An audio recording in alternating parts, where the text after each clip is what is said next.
प्रधानमंत्री नरेंद्र मोदी के गुजरात दौरे का दूसरा दिन है। उन्होंने अहमदाबाद में 2900 करोड़ की 2 रेलवे परियोजनाओं का उद्घाटन किया। अहमदाबाद से पहले उन्होंने बनासकांठा में भी विकास परियोजनाओं को हरी झंडी दिखाई। बनासकांठा में पीएम मोदी ने सरदार पटेल को लेकर कांग्रेस पर जमकर निशाना साधा। बनासकांठा से पहले पीएम मोदी ने केवड़िया में स्टैच्यू ऑफ यूनिटी पर सरदार पटेल को उनके जन्मदिन पर श्रद्धांजलि दी। सरदार पटेल की जयंती पर पूरा देश राष्ट्रीय एकता दिवस मना रहा है। इस मौके पर बीजेपी की ओर से शहर दर शहर कार्यक्रम आयोजित किए गए। वहीं कांग्रेस ने भी देश के पहले गृहमंत्री को श्रद्धांजलि दी। राहुल गांधी ने भारत जोड़ो यात्रा के बीच गुजरात विधानसभा चुनाव को लेकर बड़ा दावा किया।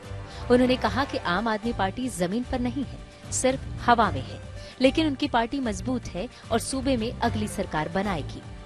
तेलंगाना के रंगारेड्डी में मीडिया से बात करते हुए उन्होंने एक बार फिर बीजेपी और आरएसएस पर निशाना साधा।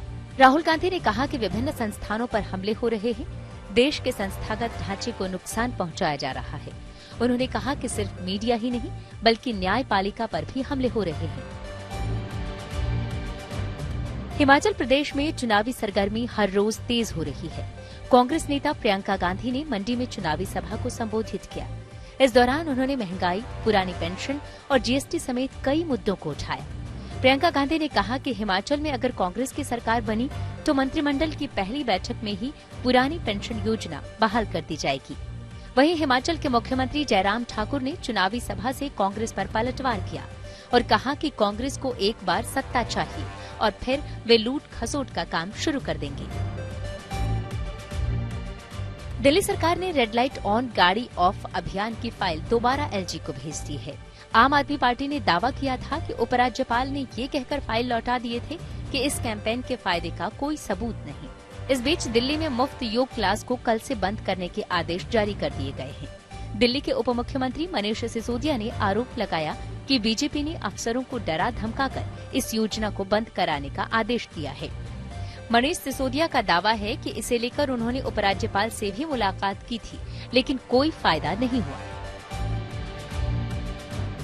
टाटा एयरबस प्रोजेक्ट के महाराष्ट्र से गुजरात में शिफ्ट होने को लेकर सियासत थम नहीं रही है।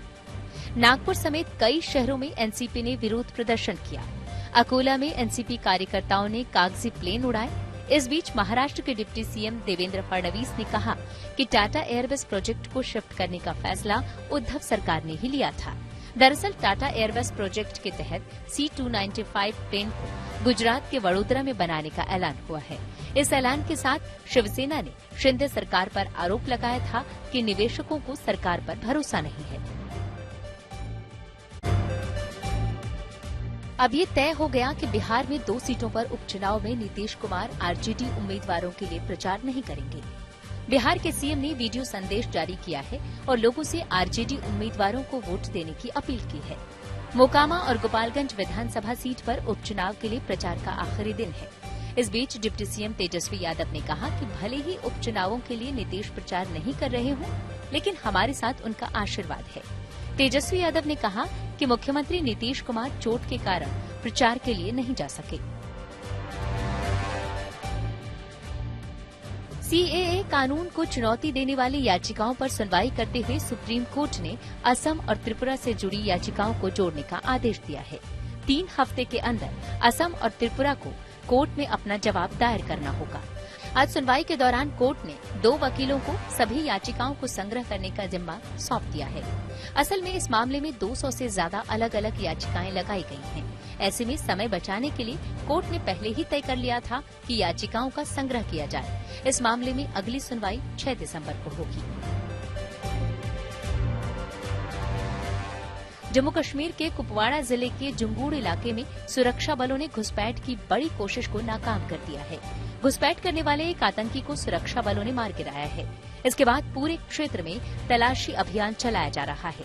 सेना की ओर से जारी बयान के मुताबिक एलओसी पर खराब मौसम का फायदा उठाकर एक आतंकी घुसपैठ की कोशिश कर रहा था। इस बात की खुफिया सूचना मिलते ही सुरक्षा बलों ने ऑपरेशन चलाया और आतंकी को मार गिराया। आज हम सबसे पहले उस दर्दनाक हादसे की बात करेंगे जो भारत में पिछले 2 दशकों की सबसे बड़ी पुल दुर्घटना है। गुजरात के मोरबी में मच्छू नदी पर बना एक केबल ब्रिज कल शाम करीब 6:30 बजे टूट गया, जिसमें 134 लोग मारे गए। फिर से आप सुन लीजिए, 134 लोग मारे गए, और ये कोई छोटी मोटी घटना नहीं है, इसलिए इसे भुलाया नहीं जा सकता। आज हम इस दुर्घटना का पूरा ब्लैक एंड व्हाइट विश्लेषण करेंगे, और आज का जो विश्लेषण है वो खास तौर पर हमारे गुजरात के लोगों के लिए होगा, हमारे गुजरात के दर्शकों के लिए होगा, इसलिए क्योंकि मारे गए लोग गुजरात के थे और ये जो घटना है ये गुजरात में हुई है। लेकिन इस घटना में जो सीख छिपी हुई है वो पूरे देश के लोगों के लिए है, इसलिए जो बाकी के लोग हैं गुजरात के बाहर के हमारे दर्शक, उन्हें आज ये जानना चाहिए कि इस दुर्घटना से वो क्या सीख सकते हैं, क्योंकि ऐसी दुर्घटना किसी भी राज्य, किसी भी शहर, किसी भी गांव में हो सकती है, किसी के साथ भी हो सकती है, आपके परिवार, आपके रिश्तेदार के साथ भी हो सकती है।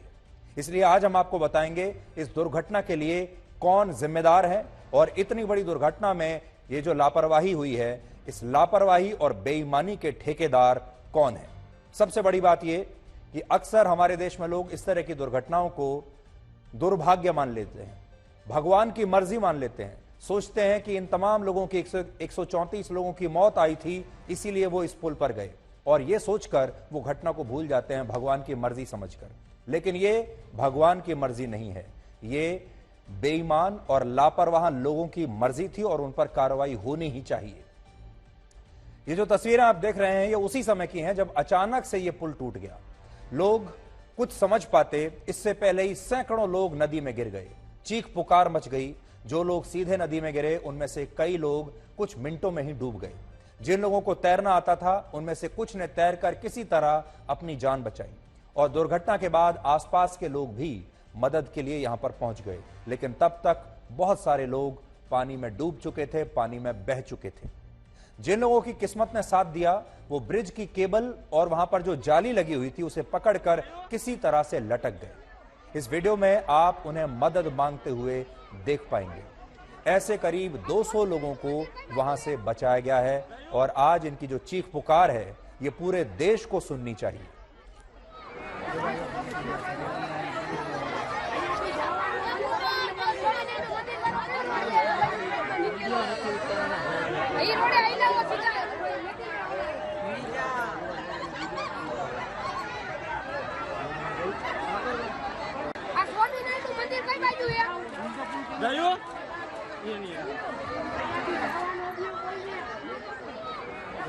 मैंने बच्चे को बहुत मैंने निकाला, कम से कम। कितने बच्चे को? मेरे अंदर से 10 से 8 बच्चे थे।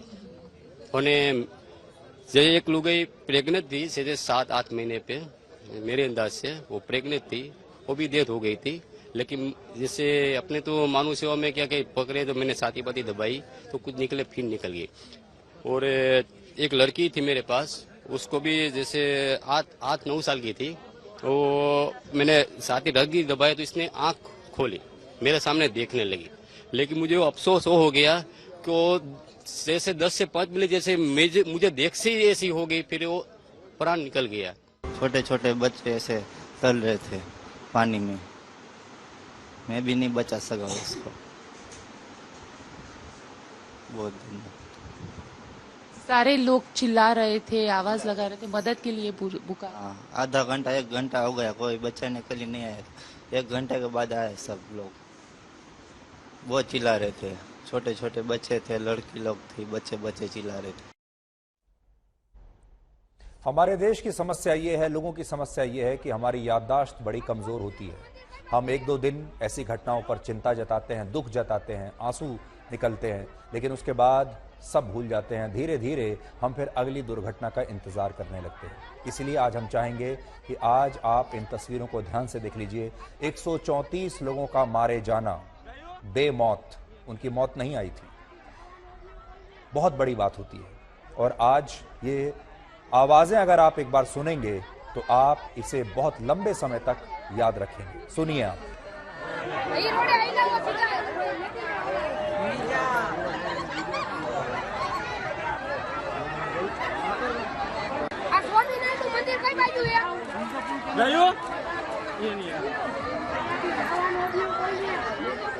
दुर्घटना के बाद बचाव कार्य शुरू हो गया था और ये आज दिन भर चलता रहा। आपको हम तस्वीर दिखा रहे हैं। आर्मी, नेवी, एयरफोर्स और एनडीआरएफ की टीम लोगों को बचाने में और उन्हें खोजने में आज दिन भर जुटी रही। ये आज की तस्वीरें हैं जब बचाव कार्य वहां पर चल रहा था। आप देख सकते हैं दिन भर यह बचाव कार्य चला है और शाम होते होते जितने शव मिले हैं वहां से, उसके आधार पर 134 का आंकड़ा मिला है कि 134 लोग इस दुर्घटना में मारे गए हैं। प्रधानमंत्री नरेंद्र मोदी 3 दिन के गुजरात दौरे पर आजकल हैं और उन्होंने इस दुर्घटना पर गहरा दुख जताया है। उन्होंने कहा है कि उनका दिल पीड़ित परिवारों के लिए बहुत ही व्याकुल है और सच भी यही है, क्योंकि जिस तरह यह दुर्घटना हुई उसके बाद पीड़ित परिवारों को यह समझ नहीं आ रहा कि वो क्या करें। मोरबी के कई मोहल्लों में आज मातम छाया हुआ है।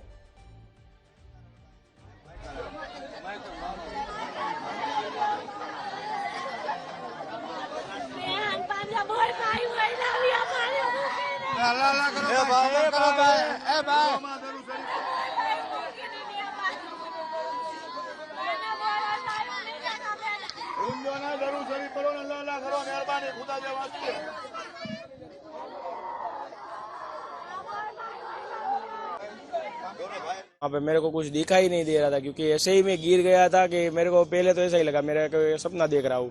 बाद में पानी में गया तब पता चला कि क्या हुआ है। 2 घंटे तक पानी में पहले तो रहा, 2 बार तो डुबकी लगा दी। बाद में बाहर निकला और रस्सी देखी तो तैरना आता था थोड़ा घना, तो तैर के चला गया वहाँ तक रस्सी, और 2 घंटे तक रस्सी पकड़ के खड़ा रहा। फायर सेफ्टी वाले ने आके मेरे को बचाया। 6 लोग थे, ब्रिज पे थे। मेरी बहन और एक मेरा भतीजा, वो तो ट्रैफिक देख के तुरंत वापस चले गए। उसको कुछ हुआ नहीं, भाई मेरा आया नहीं। और हम लोग आधे तक गए, आधे से ट्रैफिक ज्यादा था, ब्रिज भी ज्यादा हिल रहा था। हम लोग भी वापस आ गए आधे से, वापस पहुंच नहीं पाए। उससे पहले ब्रिज टूट गया।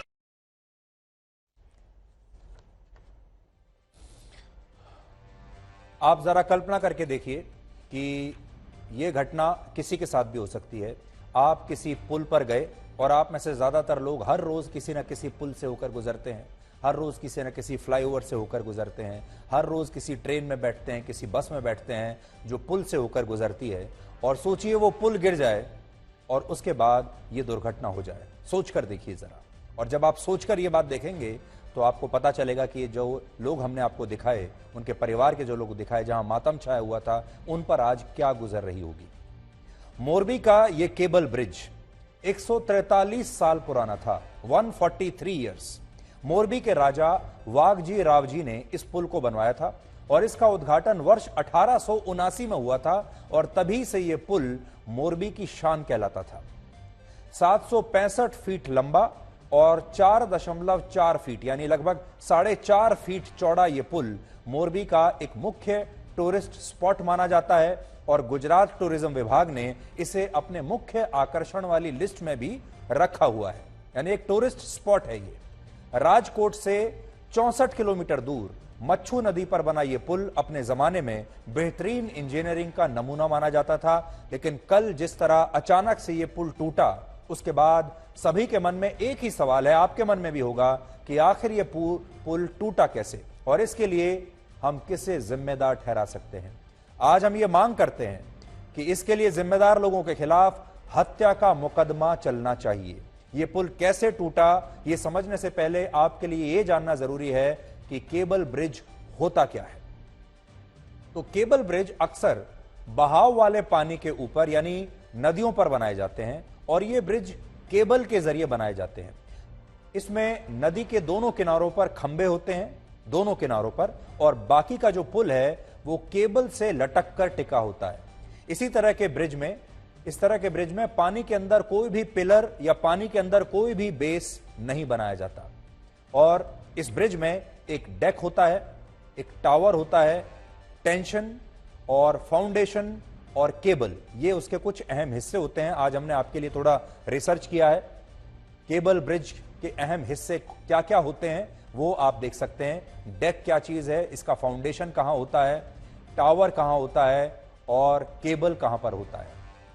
इस तरह के पुल हवा में झूलते रहते हैं, हिलते रहते हैं लगातार और देश में कई केबल ब्रिज हैं लेकिन मोरबी का ब्रिज कैसे टूटा, ये वीडियो में जो दिख रहा है और जैसा कुछ लोगों ने बताया उसके अनुसार लोहे की मोटी मोटी तारें जिससे पुल बंधा रहता है, वो केबल यानी लोहे की तारें बीच में से टूट गई, जिसके बाद लोग एक दूसरे के ऊपर गिरने लगे और कई लोग नदी में गिर गए और डूब गए। लेकिन सवाल यह है कि यह हादसा किसकी वजह से हुआ है। आज हम आपको उन सभी दोषियों के बारे में जरूर बताएंगे जिनकी वजह से सैकड़ों लोगों की जान चली गई। लेकिन आज एक सवाल सभी के मन में है और वो ये कि क्या झूले को जोर से हिलाने से भी कोई दुर्घटना हो सकती है? क्या इस पुल को झूले की तरह जब हिलाया कुछ लोगों ने, क्या उससे दुर्घटना हो सकती है? क्योंकि आज एक वीडियो बहुत चल रहा है जिसमें कुछ युवक दिखाई दे रहे हैं जो कि इस पुल को लगातार हिला रहे हैं, इससे खेलने की कोशिश कर रहे हैं, जोर जोर से इसे हिला रहे हैं। और ऐसी तस्वीरें आने के बाद देश भर में लोग ये सवाल पूछ रहे हैं कि क्या इस तरह से जोर से इस पुल को हिलाने से क्या केबल टूट सकती हैं और क्या यह पुल गिर सकता है? क्या यही वजह थी? आप ये देखेंगे, ये आपके सामने कैमरा चल रहा वीडियो, इसमें आप देखिए कि लोग काफ़ी मात्रा में वहाँ इकट्ठा हो गए और उसके बाद वो अपना जो है एंजॉयमेंट भी करने लगे और काफ़ी जो है ब्रिज के साथ, जब देखिए आप उसको जो है झूला भी रहे हैं। और इसके कारण इम्पैक्ट लोड, ऑलरेडी लोड बढ़ा हुआ था, डायनेमिक लोड के कारण लोड और बढ़ गया। और ये देखिए कि जो सस्पेंडर हैं, जो ब्लू कलर की, ये ग्रीन कलर के जो सस्पेंडर हैं, केबल्स हैं, ये मेन केबल से सस्पेंशन ब्रिज से लटके होते हैं और ये सस्पेंडर में लोडिंग ज़्यादा होने से ये सस्पेंडर ब्रेक हो गए।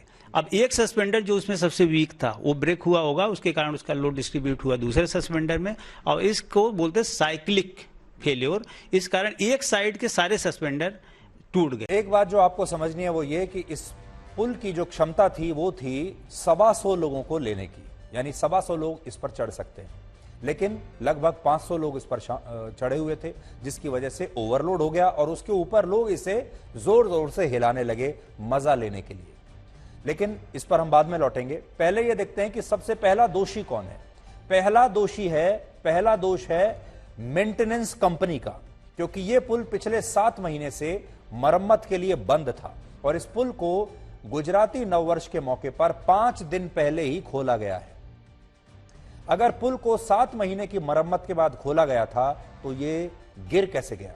यानी पुल की मरम्मत ठीक तरीके से नहीं की गई। पहली बात तो यह आती है। इस पुल की मेंटेनेंस का, रखरखाव का कॉन्ट्रैक्ट गुजरात की एक बड़ी प्राइवेट कंपनी ओरेवा ग्रुप के पास था और यह वही कंपनी है जो अजंता ब्रांड की घड़ियां बनाती है। आपने अजंता घड़ियों के बारे में सुना होगा, वही कंपनी है।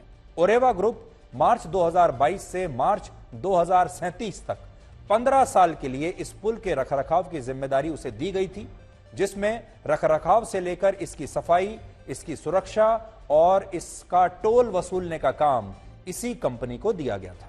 यानी वही पूरा मेंटेन करेगी, साफ सफाई करेगी, मेंटेन करेगी, मरम्मत कराएगी और जो इसकी टिकट से पैसा है वो भी वही वसूल करेगी। ये पुल एक पिकनिक स्पॉट बन गया था। यहां पर पर्यटक आते थे, लोग पिकनिक के लिए आते थे और इस पुल को इस्तेमाल करने के लिए यहां पर एक टिकट लगती थी। कंपनी ने इस टिकट का दाम रखा था 17 रुपए प्रति व्यक्ति, यानी कोई भी 17 रुपए देकर यह टिकट खरीदेगा फिर पुल पर जाएगा। रिपेयर के बाद इस बात की जांच अब होनी चाहिए कि इस कंपनी को इस ब्रिज को खोलने की इतनी जल्दबाजी क्या थी कि उसने बिना नो ऑब्जेक्शन सर्टिफिकेट लिए ही ये खोल दिया। यानी इस कंपनी ने मरम्मत की, उसके बाद फिटनेस सर्टिफिकेट नहीं लिया और नो ऑब्जेक्शन सर्टिफिकेट भी नहीं लिया और पुल को खोल दिया। इस हादसे के लिए दूसरा दोषी स्थानीय प्रशासन है, सरकार है। अगर बिना फिटनेस सर्टिफिकेट के, बिना एनओसी के यह ब्रिज खुल गया तो प्रशासन ने इस पर कार्रवाई क्यों नहीं की? गुजराती नववर्ष पर ब्रिज खोला गया और रोज सैकड़ों की संख्या में लोग, हजारों की संख्या में लोग वहां पर पहुंच रहे थे, तो प्रशासन चुप क्यों रहा? और उसे दुर्घटना के बाद ही यह बात क्यों याद आई कि फिटनेस सर्टिफिकेट इस पुल को नहीं दिया गया है और बिना फिटनेस सर्टिफिकेट के ही यह पुल खोल दिया गया? क्या यह हम मान लें कि इस कंपनी को पैसा कमाने का लालच था और वो एक दिन भी अपना जो पैसा था टिकट का उसे गंवाना नहीं चाहती थी? इसके अलावा भीड़ को कंट्रोल करने का वहां कोई इंतजाम नहीं था। ब्रिज पर जाने के लिए जिस जगह टिकट का काउंटर है वहां कल भारी भीड़ थी, लेकिन भीड़ को कंट्रोल करने की कोई व्यवस्था नहीं थी। भारी भीड़ की वजह से कई लोग बिना टिकट के भी ब्रिज पर पहुंच गए। यानी होना तो यह चाहिए कि जब 125 लोगों की क्षमता है इस ब्रिज की, तो 125 लोगों के बाद टिकट नहीं दिए जाने चाहिए थे। लेकिन 125 लोग जब इसमें पूरे हो चुके थे, उसके बाद भी लगातार टिकट बेचे जाते रहे, क्योंकि पैसा आता हुआ सबको अच्छा लगता है। किसी भी प्राइवेट कंपनी को कमाई अच्छी लगती है, पैसा अच्छा लगता है, और वो इसके लिए लोगों की सुरक्षा को ताक पर रखकर लगातार टिकट बेचते चले जाते हैं। इसमें भी यही हुआ। 125 लोगों के पूरे होने पर टिकट रुक जानी चाहिए थी, लेकिन टिकट बिकती चली गई। और इसके बाद क्या हुआ, जब उन्होंने रोकी भी होंगी, उसके बाद बहुत सारे लोग बिना टिकट लिए ही इस ब्रिज पर चढ़ गए, क्योंकि उन बिना टिकट लोगों को भी रोकने का वहां पर कोई इंतजाम नहीं था, इसलिए कोई भी जा सकता था, भीड़ इतनी हो गई। इसके अलावा इस दुर्घटना के लिए जो वहां लोग मौजूद थे, उनकी भी तो कुछ जिम्मेदारी बनती है। कुछ लोगों को यह बात आज हमारी बुरी लग सकती है, आज का दिन तो नहीं है ये कहने का, लेकिन फिर भी कड़वा सच ये है कि लोग खुद भी कहीं ना कहीं इस हादसे के दोषी जरूर हैं। और हम ऐसा क्यों कह रहे हैं, उसके लिए पहले आप ये वीडियो देखिए।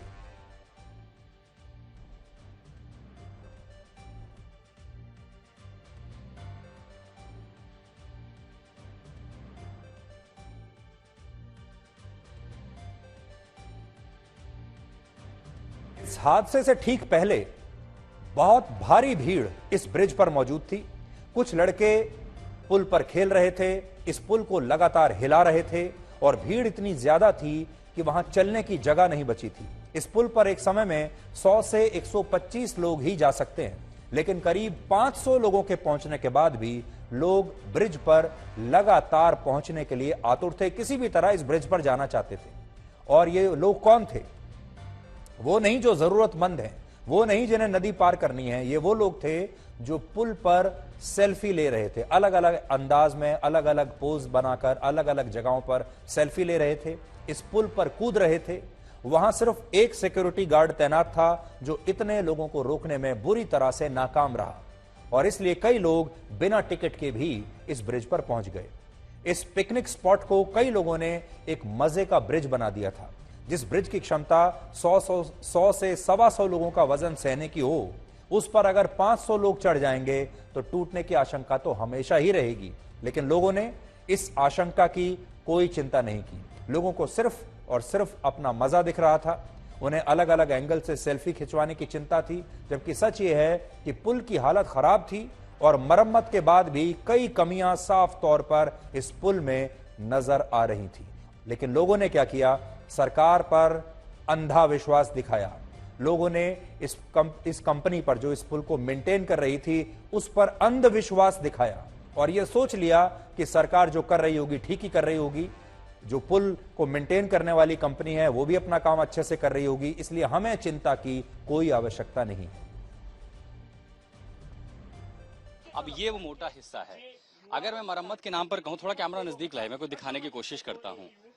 अब आप अगर देखेंगे, इस मोटी केबल को बनाने के लिए ऐसे ऐसे और केबल हैं, और इस एक केबल को बनाने के लिए पतली केबल्स को लपेट के एक केबल तैयार की गई। पतली केबल से एक मोटी केबल और इसको लपेट के एक बेहद मोटी केबल। लेकिन अगर आप ये देखिए, जंग लगने के बाद कैसे एक एक परत छूटती है, वो उसकी बानगी मुझे यहाँ दिखाई पड़ती है। अब ये जवाब जरूर लेना होगा कि इतने पुराने पुल पे अगर आप कह रहे हैं कि हमने रिनोवेशन किया था, क्या इस केबल का सेफ्टी चेक किया गया था? क्या इस केबल का सेफ्टी ऑडिट किया गया था? इसके भार सहन करने की क्षमता का आखिरी परीक्षण कब किया गया था? क्या साइंटिफिक और फॉरेंसिक टेस्ट ये किया गया था कि ये पुल इतना भार सह पाएगा इसको खोलने के पहले? कुछ जो बुनियादी चीजें इतने हाथ से कवर करते हमें समझ में आता है। ये हिस्सा देखिए आप, जिस तरह टूटा हुआ है, इतना भार, अगर ये इतनी मोटी केबल, आप ये तार भी गिनने जाएंगे तो ये लगभग 40-50 तार हैं, अगर उनको एक साथ टूट जाता है तो इतना वजन आया होगा। अगर 300 से 400 लोगों का भार नहीं सह सकता, वो यहाँ कैसे पहुंचे? ये सवाल वाजिब है। लेकिन अगर इसकी क्षमता उतनी थी तो ये टूटा कैसे? सेफ्टी ऑडिट कौन करता है, ये छुपा नहीं है। हमारे संवाददाता की यह रिपोर्ट देखकर अब आपके मन में जरा भी शक नहीं होगा। इसका मतलब यह है कि इस पुल की जो मरम्मत थी वो ठीक से नहीं हुई। पहली बात तो यह है। इसका मतलब जो कंपनी इसकी मरम्मत कर रही थी उसने बेईमानी की है। लोगों की मौत की असली जिम्मेदार वही है। उन्होंने बेईमानी की, पैसा कमाने के लिए, अपनी जेबें भरने के लिए। आपने देख लिया हमारे संवाददाता की ये रिपोर्ट। दूसरी बात, ये कंपनी बेईमानी कर रही थी, लेकिन इसे रोकने की जिम्मेदारी किसकी थी? सरकार की, प्रशासन की, सरकारी अधिकारियों की। उन्होंने अपना काम ठीक से नहीं किया। इसका एक बड़ा कारण भ्रष्टाचार हो सकता है। इसका एक बड़ा कारण यह हो सकता है कि यह कंपनी और सरकारी अधिकारी दोनों मिलकर पैसा कमा रहे होंगे। इसलिए ये दोनों लोगों पर सख्त से सख्त कार्रवाई आज होनी ही चाहिए। और आप सोचिए कि इस कंपनी ने मरम्मत के नाम पर इस पुल के साथ मजाक किया और सरकार में किसी को इसके बारे में कुछ पता नहीं। सरकार, प्रशासन में लोग लगातार ये सब होने दे रहे हैं। प्रधानमंत्री मोदी ने मोरबी के इस हादसे पर आज एक उच्च स्तरीय मीटिंग की है और गुजरात प्रधानमंत्री मोदी का गृह राज्य है। ये कोई छोटा मोटा राज्य नहीं है। इसलिए एक बात आज हम ये कहना चाहते हैं, गुजरात प्रधानमंत्री मोदी का अपना राज्य है और वो गुजरात के करीब 12 से 13 वर्ष तक मुख्यमंत्री रहे हैं और उन्हें अपने राज्य से, अपने राज्य के लोगों से बहुत लगाव है। निश्चित रूप से गुजरात के लोग उनसे आज ये जरूर उम्मीद करेंगे, पूरे देश के लोग भी उनसे ये जरूर उम्मीद करेंगे कि इस दुर्घटना के बाद दोषियों के खिलाफ एक अभूतपूर्व और सख्त से सख्त कार्रवाई होनी चाहिए। ऐसी सख्त कार्रवाई होनी चाहिए जो इस देश में इससे पहले कहीं ना हुई हो। वरना बीजेपी पर भी यह आरोप लगेगा कि जब विपक्ष किसी राज्य में इस तरह की दुर्घटना होती है तो वो हमेशा सख्ती की बात करते हैं, लेकिन अपने राज्य में जब बीजेपी शासित किसी प्रदेश में ऐसा होता है तो बीजेपी चुप होकर बैठ जाती है। हालांकि राजकोट पुलिस ने इस मामले में अभी तक 9 लोगों को गिरफ्तार कर लिया है और इनमें इस ओरेवा कंपनी के एक मैनेजर और इसके ठेकेदार भी शामिल हैं। अब सवाल यह है, क्या जिन लोगों की गिरफ्तारी होगी या हुई है उन्हें उतनी ही कड़ी सजा भी मिलेगी या थोड़े दिन के बाद इसे भूल जाएंगे? आपको जानकर हैरानी होगी कि पिछले 40 वर्षों में 4 बड़ी ऐसी दुर्घटनाएं हुई जो नदी के पुल पर हुई और इन दुर्घटनाओं में 750 से ज्यादा लोग मारे गए, लेकिन इनमें से किसी को भी आज तक कोई सजा नहीं हुई। उदाहरण के लिए 1981 में बिहार में सहरसा के पास बागमती नदी के पुल पर हुए हादसे में 500 से ज्यादा लोग मारे गए थे। इस दुर्घटना की जांच तो हुई लेकिन सजा किसी को नहीं हुई। इसी तरह 2001 में केरल के कडालुंडी नदी पर एक हादसा हुआ जिसमें 60 लोग मारे गए। इस घटना की भी जांच हुई लेकिन सजा किसी को नहीं हुई। इसके बाद 2005 में आंध्र प्रदेश के बेलीगोंडा में एक रेल दुर्घटना हुई। इसमें भी 100 से ज्यादा लोग मरे। हादसे के बाद आंध्र प्रदेश का सिंचाई विभाग और रेलवे विभाग एक दूसरे को जिम्मेदार ठहराते रहे। जांच भी हुई लेकिन सजा किसी को नहीं हुई। 2002 में बिहार के रफीगंज में एक पुल पर रेल दुर्घटना हुई, 117 लोग मारे गए। सेंट्रल विजिलेंस कमीशन ने वहां के सीआरएस महेश चंदा के खिलाफ सख्त कार्रवाई की सिफारिश की थी। इसमें भी कोई एक्शन नहीं हुआ। दरअसल किसी भी दुर्घटना के बाद सिर्फ एक बात तय होती है, वो ये कि उस दुर्घटना पर राजनीति जरूर होती है और मोरबी पुल की दुर्घटना के बाद भी राजनीति अपने चरम पर शुरू हो गई है। पूरी हाई पावर कमेटी कल रात 2 बजे से ही इसकी तहकीकात में लगी हुई है। आज भी पूरा दिन और आने वाले दिनों में यहाँ पे तहकीकात करेंगे। उसके साथ ही जो एजेंसी ये ब्रिज का काम संभालती थी, उस एजेंसी पे क्रिमिनल दफा 304, 308, 114 के मुताबिक उन पे केस दर्ज हुआ है। जो कमी जो रही है, फायर ब्रिगेड वाले आपको कह रहे हैं कि एनओसी नहीं लिया गया और जो सर्टिफिकेट होते हैं कि इसकी क्या स्ट्रेंथ है वो नहीं लिया गया। तो जो कमी रही है वो हकीकत में सामने तब आएगी, तब निष्पक्ष जांच होगी। आखिरकार जब कोई इस तरह से ब्रिज बन रहा है तो जरूर देखना चाहिए इन सब चीजों को। कभी ऐसा घटना हुआ तो बड़ा दुखद है। तो ऐसी तो घटना तो शायद ही कहीं हुआ, इतना ज्यादा डेथ का हुआ। तो विपक्षी पार्टियों के जो मुख्यमंत्री हैं, विपक्षी पार्टियों के जो नेता हैं, वो इस पर खूब राजनीति कर रहे हैं क्योंकि वो चाहते हैं कि जो गेंद है वो प्रधानमंत्री मोदी के पाले में आ जाए। वो ये चाहते हैं और वो ये चाहते हैं कि गुजरात में अब चुनाव आने वाले हैं, इसलिए इस पर जमकर राजनीति होनी चाहिए क्योंकि हमारे देश में परंपरा यही है कि नेता कोई भी दुर्घटना हो सबसे पहले उस पर राजनीति करते हैं। 1979 में गुजरात के इसी मोरबी पर इसी मोरबी में इसी मच्छू नदी पर एक और बड़ी दुर्घटना हुई थी। उस समय इसी नदी पर एक बांध बना हुआ था जो टूट गया था। सरकारी आंकड़ों में इस दुर्घटना में मरने वालों की संख्या करीब 2000 थी, जबकि उस समय विपक्ष का आरोप था कि इस दुर्घटना में 20,000 से ज्यादा लोग मारे गए।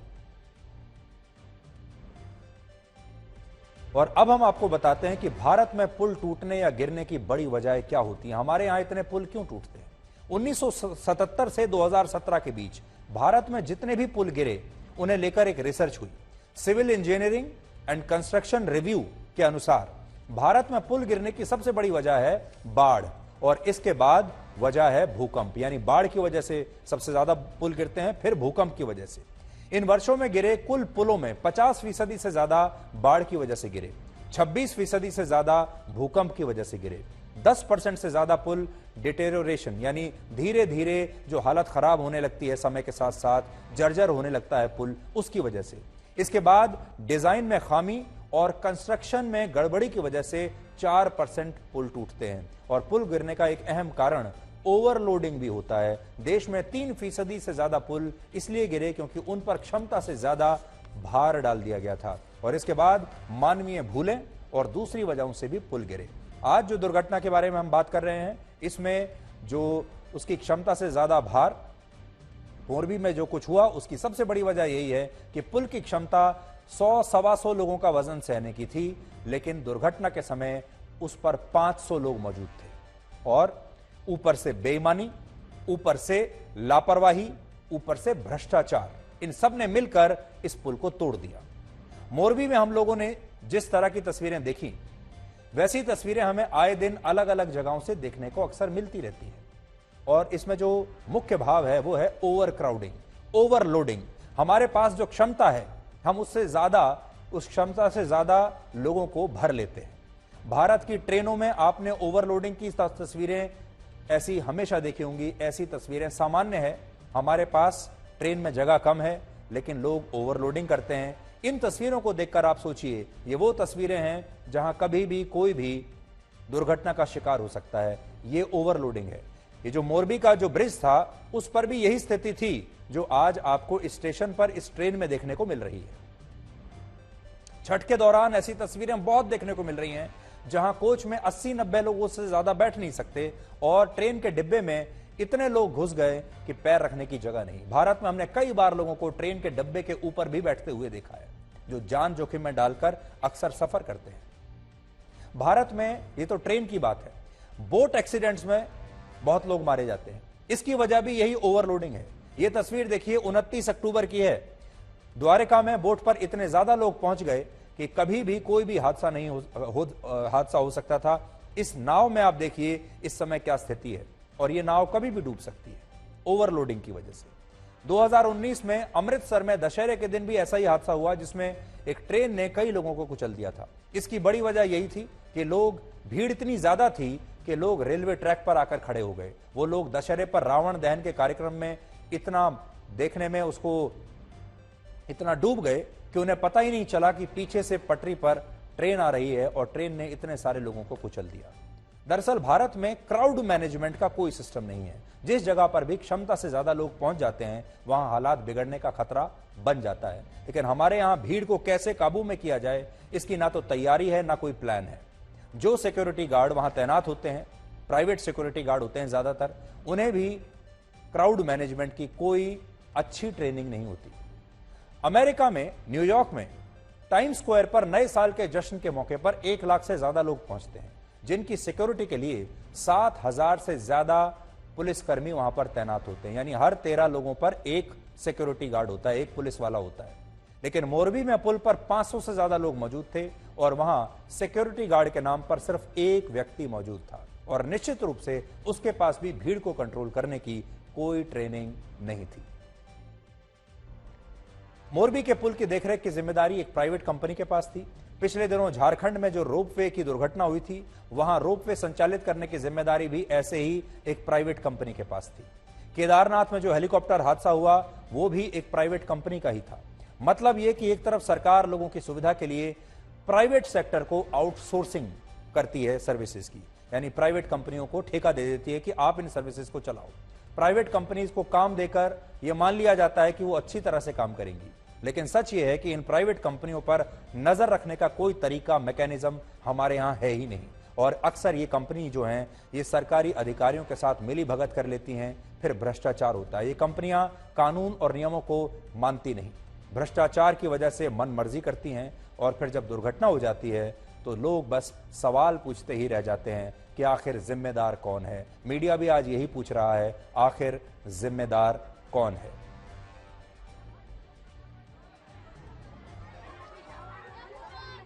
आज जैसा कि हमने आपको बताया, प्रधानमंत्री नरेंद्र मोदी 3 दिन के दौरे पर गुजरात में हैं और आज उन्होंने अपनी एक सभा में मोरबी के बारे में बात की और मोरबी के बारे में बात करते करते वो काफी भावुक हो गए। आप भी देखिए। આજે ગુજરાત શોકમાં ડૂબેલ છે। દેશવાસીઓ પણ ખૂબ દુઃખી થયા છે। મોરબીમાં ગઈકાલે સાંજે જે ભયંકર દુર્ઘટના ઘટી, અનેક આપણા સ્વજનોએ, નાના નાના ભૂલકાઓએ પોતાના જીવ ગુમાવ્યા। और जब ओवर क्राउडिंग की बात चली रही है, क्राउड मैनेजमेंट की बात चली रही है, तो जिस तरह हमारे देश में इसको लेकर कोई सिस्टम नहीं है, असल में उसी तरह दूसरे देशों में भी क्राउड मैनेजमेंट एक बहुत बड़ी चुनौती है। आज आपको दक्षिण कोरिया की राजधानी सोल की कुछ तस्वीरें दिखाते हैं। शनिवार की रात को सोल में हेलोवीन फेस्टिवल चल रहा था, जिसमें 10,000 से ज्यादा लोग सड़कों पर आ गए। जश्न का माहौल था। अचानक भगदड़ मच गई और 151 लोगों की मौत हो गई, जबकि 350 से ज्यादा लोग अभी तक लापता हैं। एक छोटी सी वहां पर सड़क है जिसमें हजारों लोग आ गए जश्न मनाने के लिए, और उसके बाद आप देख सकते हैं कि क्या हुआ। हादसे की इन तस्वीरों में आप देख पाएंगे किस तरह लोग एक दूसरे के ऊपर पैर रखकर अपनी जान बचाने के लिए भाग रहे थे। और इस दौरान 50 से ज्यादा लोगों को एक साथ हार्ट अटैक आ गया। इन घटनाओं से यह साफ है कि इस समय भारत ही नहीं, दुनिया के कई देशों को क्राउड मैनेजमेंट के लिए एक बहुत ही प्रभावी सिस्टम बनाने की आवश्यकता है। इसलिए आज हम भी ये कहेंगे कि हमारे देश में क्राउड मैनेजमेंट बहुत बड़ी चुनौती है। अगर हमने एक लक्ष्य तय किया है, अगर हमने एक कैपेसिटी तय की है कि इस ट्रेन में इतने ही लोग जाएंगे, इसमें बस में इतने ही लोग जाएंगे, इस पुल की क्षमता इतनी ही है, तो हमें यह सुनिश्चित करना होगा कि उस पुल पर उतने ही लोग जाएं, उस ट्रेन में उतने ही लोग बैठें, उस बस में उतने ही लोग बैठें। ये बहुत आवश्यक है, वरना इस तरह की दुर्घटनाएं होती रहेंगी। और दूसरी बात यह है कि इन प्राइवेट कंपनियों पर कोई ना कोई लगाम अब हमें लगानी पड़ेगी। और अब सारा देश देख रहा है प्रधानमंत्री मोदी की तरफ, उनका होम स्टेट है, और आज हम उनसे ये कहना चाहेंगे कि उन्हें एक ऐसी सजा इन लोगों को दिलवानी चाहिए जो हमारे देश में एक केस स्टडी बनकर सबके सामने आए। अब हम उस वीडियो का विश्लेषण करेंगे जिस पर यह बहस हो रही है कि बड़े बड़े सेलिब्रिटीज के फैंस की मर्यादा की लक्ष्मण रेखा क्या होनी चाहिए। यह वीडियो सोशल मीडिया पर कल अपलोड हुआ था, जिसमें बताया गया था, दिख रहा था कि कैसे एक व्यक्ति ऑस्ट्रेलिया के पर्थ में उस 5 स्टार होटल के कमरे में दाखिल हो गया जिसमें भारत के मशहूर क्रिकेट खिलाड़ी विराट कोहली ठहरे हुए थे। देखिए, ये वो वीडियो है, पहले आप पूरा वीडियो देख लीजिए। ये विराट कोहली के कमरे का वीडियो है। विराट कोहली होटल के जिस कमरे में रहते हैं आजकल वर्ल्ड कप के दौरान पर्थ में, उस कमरे में कोई व्यक्ति घुसा और उसने उनके पूरे कमरे का एक वीडियो बना लिया जिसमें उनकी निजी चीजें, निजी सामान, सब कुछ दिखाई दे रहा है। जो भी उन्होंने अपने कमरे में रखा हुआ है सब कुछ नजर आ रहा है। असल में यह व्यक्ति विराट कोहली का एक बहुत बड़ा फैन था और ये उनके होटल रूम में जाकर वहां रखे उनके तमाम निजी सामान, बाकी चीजों का एक वीडियो बनाना चाहता था और इस व्यक्ति ने यह कर भी लिया और ये वीडियो उसके बाद उसने सोशल मीडिया पर अपलोड कर दिया। जाहिर है विराट कोहली का कमरा कौन नहीं देखना चाहेगा, कौन नहीं चाहेगा कि ये देखें कि विराट कोहली अपने बेडरूम में कैसे रहते हैं, इसलिए ये वायरल हो गया। बाद में जब इसकी जानकारी विराट कोहली को मिली तो उन्हें बहुत निराशा हुई, बहुत दुख हुआ और उन्होंने ये पूछा कि क्या किसी फैन का इस तरह से चोरी छिपे उनके होटल रूम में आकर ऐसा वीडियो बनाना उनकी प्राइवेसी का उल्लंघन नहीं है।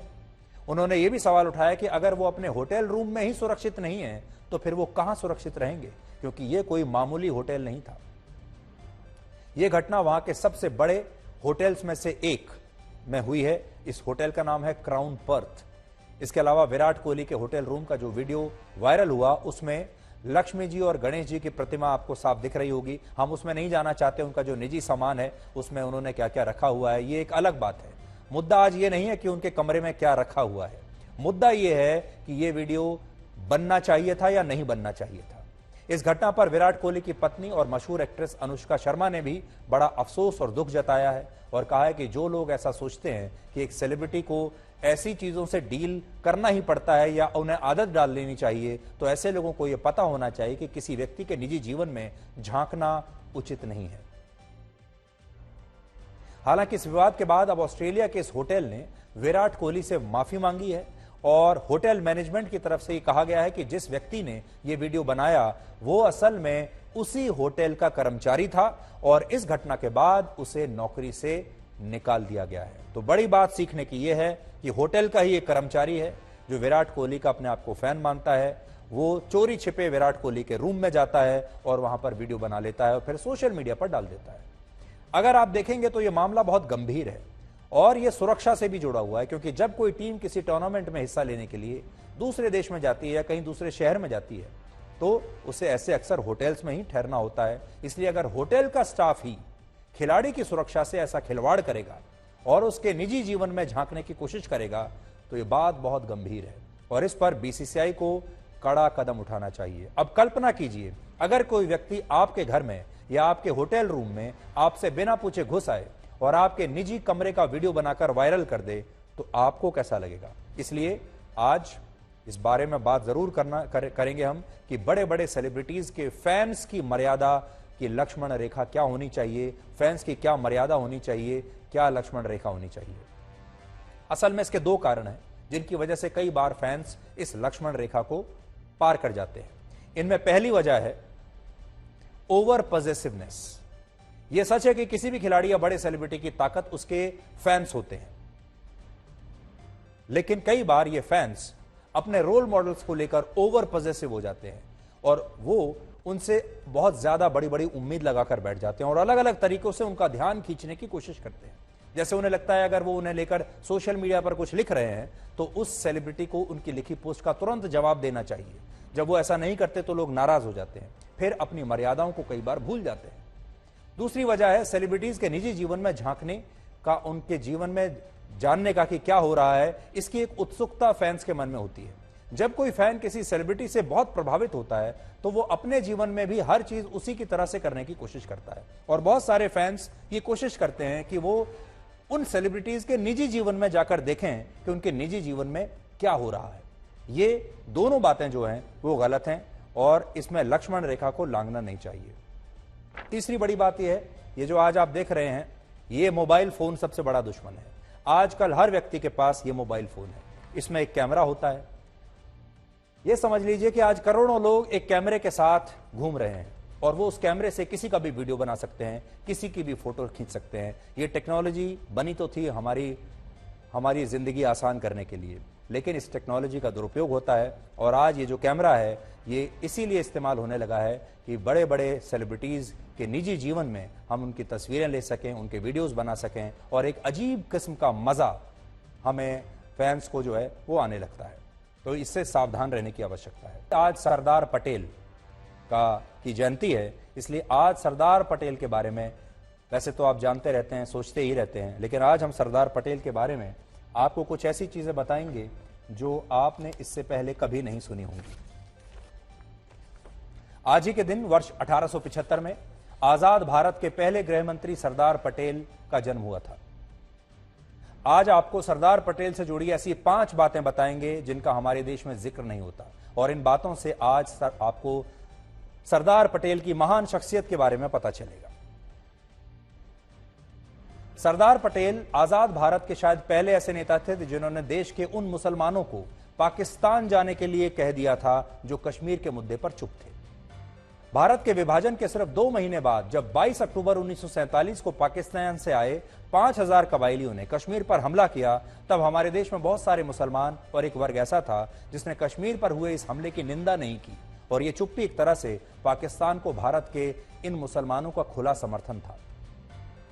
लेकिन सरदार पटेल इस बात से आहत हुए और उन्हें यह लगा कि भारत ने धार्मिक बंटवारे के बावजूद बड़ा दिल दिखाते हुए उन मुसलमानों को इसी देश में रहने का विकल्प दिया जो पाकिस्तान नहीं जाना चाहते थे। लेकिन इसके बदले में इनमें से बहुत सारे मुसलमानों ने कभी भी भारत को दिल खोलकर अपनाया नहीं। कश्मीर के भारत में विलय के बाद जब सरदार पटेल लखनऊ में आयोजित एक कार्यक्रम में पहुंचे तब उन्होंने खुलकर इस पर अपने विचार व्यक्त किए थे। उन्होंने कहा, उनका भारत के मुसलमानों से एक सवाल है और वो ये कि उन्होंने अब तक कश्मीर के मुद्दे पर कभी भी कुछ कहा क्यों नहीं। जब कश्मीर में पाकिस्तान ने हमला किया तो भारत के बहुत सारे मुसलमानों ने इस हमले की निंदा क्यों नहीं की। इसी में आगे वो कहते हैं कि भारत के मुसलमान दो घोड़ों पर सवार नहीं हो सकते और उन्हें आज भारत और पाकिस्तान में से एक को चुनना होगा और जो मुसलमान भारत से पाकिस्तान जाना चाहते हैं वो चले जाएं और वहां जाकर शांति से अपना जीवन बिताएं। यह पुस्तक महात्मा गांधी के पोते राजमोहन गांधी ने लिखी है और इसके पेज नंबर 461 पर क्या लिखा है आज आपको मैं पढ़कर बताता हूं।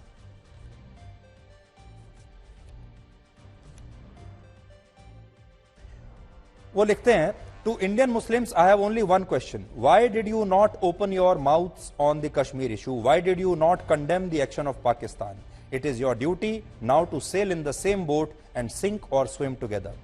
आगे वो ये भी कहते हैं कि I appeal to the Hindu Mahasabhaites to join the Congress if you think that you are the only custodians of Hinduism. You are mistaken.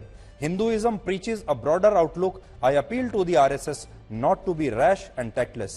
Do not be aggressive. RSS को भी उन्होंने ये शिक्षा दी है कि आपको अग्रेसिव नहीं होना चाहिए। आज क्योंकि समय की कमी है, हमारे पास और जो 4 मुद्दे थे सरदार पटेल को लेकर वो हम आपको फिर किसी दिन बताएंगे, जिससे ये वो बातें हैं जो शायद आपको नहीं पता हों। देश की सबसे बड़ी सामाजिक क्रांति मेरा स्वाभिमान की बात करते हैं। Title sponsor Lux Cozi innerwear, चेहरे पे मुस्कान।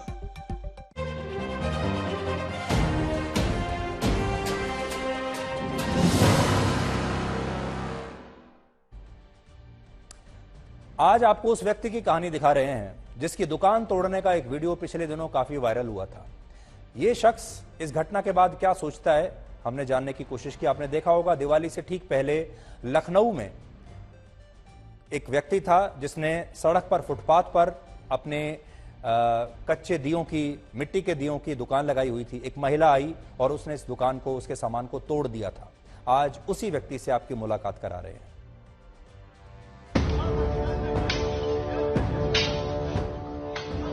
बोली दुकान हटाओ, बोली 1 ही मिनट में हटाओ, तो मेरे ऊपर पानी डाल दिया गया और यहाँ पे फिर लात मारा कछुए पे और फाउंटेन वो सब टूट गया। फिर बल्ले से आके यहाँ तोड़ फोड़ की, फिर वाइपर से किया। हमने बोला मैम 1 मिनट मौका तो दीजिए, गाड़ी आ रही है मैं लदवा लूंगा। दिवाली से ऐन पहले का ये वायरल वीडियो सभी ने देखा है।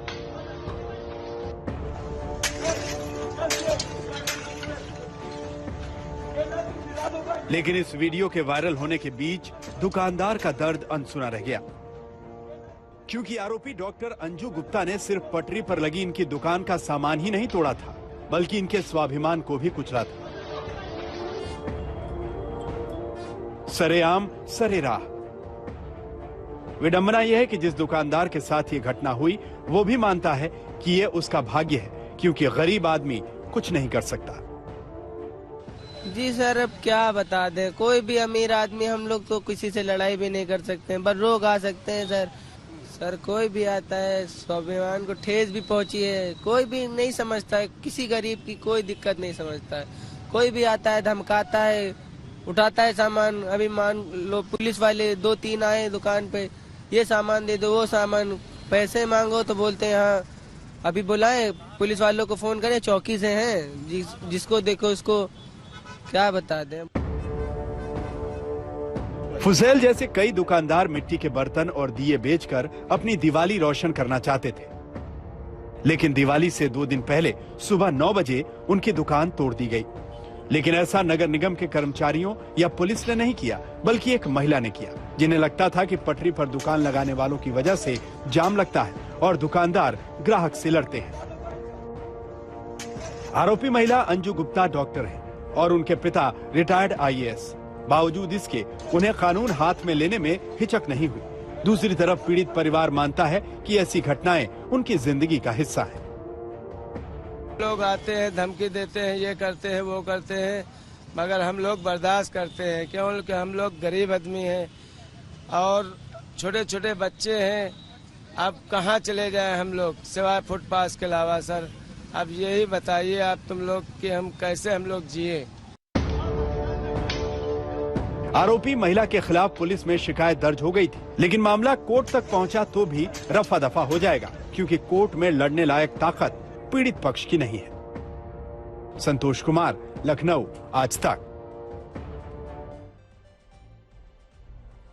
अगर आपके पास भी कोई कहानी है, अगर आपके पास भी कोई सुझाव है तो ये नंबर हमेशा याद रखिए 8657900895। और इस समय लाखों लोग हमें अब तक अपना वीडियो भेज चुके हैं और हमारी इस मुहिम के साथ जुड़ चुके हैं।